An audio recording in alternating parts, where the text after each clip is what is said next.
Have you ever given up on something you really wanted, something you promised yourself you'd do, set out to do, and then just stopped?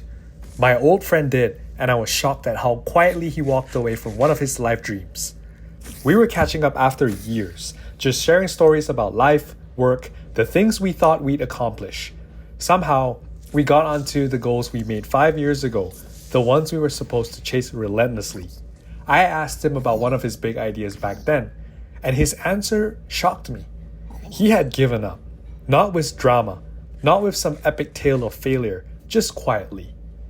He said, I tried it for a bit, but it didn't really go anywhere.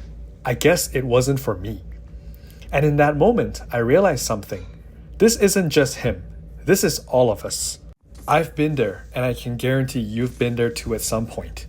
Maybe it was a skill you wanted to master, a project you were excited about, a goal you promised yourself you'd reach. You'd start, feel momentum, then it slows down. Life gets busy, motivation fades, and somewhere along the way you stop.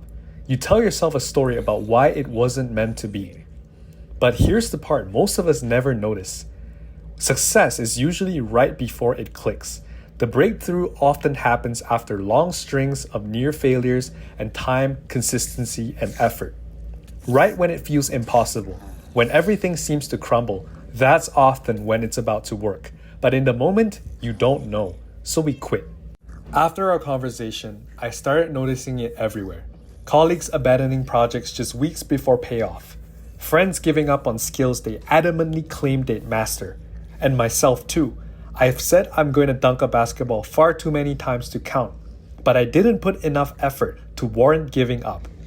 We all have those goals and dreams where we start, feel momentum, hit a wall, or are unsatisfied with our progress, and then we quit.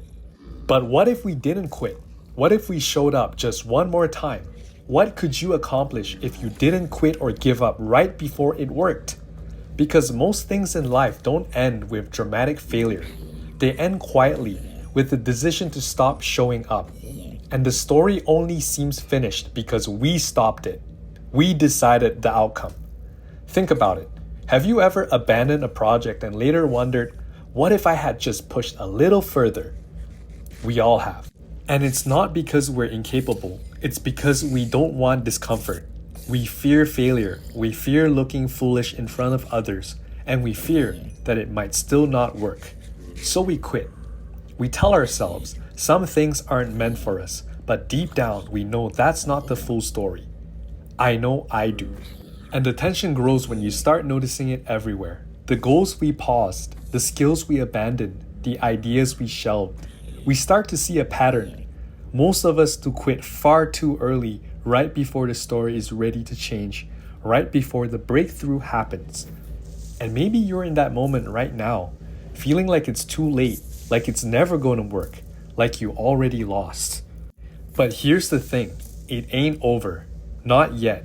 Not for the goals we paused, not for the projects we abandoned, and not for the dreams we told ourselves we lost. They're all still waiting. And the difference between quitting and succeeding is showing up one more time, one more day, one more attempt. Because the thing you quit on is usually right before everything changes. And the truth is, it's not some magical formula or secret. It's just showing up again and again when nobody else can see you, when progress feels invisible, when the world hasn't caught up with your effort yet. That's where growth happens. That's where the breakthroughs hide. And if you're thinking, but what if it still doesn't work? Good. That's exactly where most of us stop. We fear the uncertainty, but the people who keep going, they're the ones who eventually look back and realize that what seemed impossible was always possible, if only they'd stayed a little longer. So if there's something you stop chasing, if there's a project, a goal, a skill that you abandoned, I encourage you to go back. Step in, try again. Don't wait for the perfect moment, and don't wait for fear to disappear. Just let the story unfold. Keep showing up even when it's uncomfortable, even when it feels slow, and even when it feels invisible. And so, to walk the talk, I've started training to dunk a basketball on a full NBA regulation rim. About a month ago, I measured my standing reach, tested my vertical jump, and laid out a plan to work towards that goal this year. Every session, every jump, Every bit of effort counts, and I know that the consistency I put in now won't be wasted. I'm going to get closer, step by step, inch by inch. I decide what outcome I'm going to achieve, and that's the point. Because the moment we decide to keep going, that's when the story really begins. It ain't over till it's over, and it's not over until you decide it is. Thanks for watching, Rardo, and I'll see you in the next video.